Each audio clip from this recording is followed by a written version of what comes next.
I started my career out as a development geologist, and that means that I worked on developmental wells, and I had to deal with, actually, early in my career I had to deal with a blowout well, and we had to drill 2 kill wells. So I'm very familiar with the difficulty of kill wells. Okay, to a layman, what they're trying to do is, the oil is buoyant, and so it's naturally going to try to rise, as it's doing right now.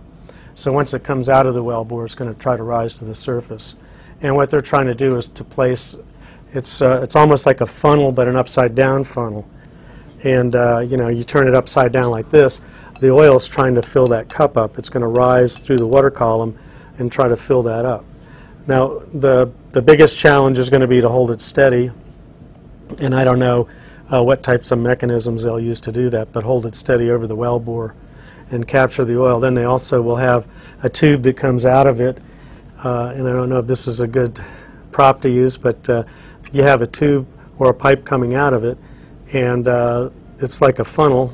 You know, it's upside down because the oil is buoyant, and they'll try to suck or pump the oil up through this pipe that is at the top of it, and then collect it and scour, you know, clean the water out of it, and they can actually use the oil and everything and keep it out of the ocean. This is just, it would be a stopgap thing, because of course it takes support vessels to maintain these things on position, and the minute a hurricane or something, or even a bad storm comes, they may have to shut in operations, and again it'll start leaking.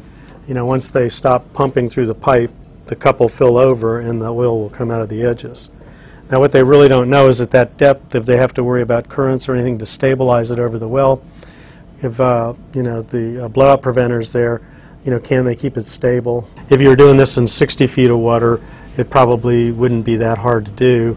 If you were doing it in you know, 5,000 feet of water, it's a whole different type of problem because of the distance involved between the support vessel and where you actually have it. The best case scenario would be if they could actually capture, you know, somewhere between 80 to 95% of the oil by using this dome type structure while it's leaking, and drill a kill well, you know, in 3 months or less.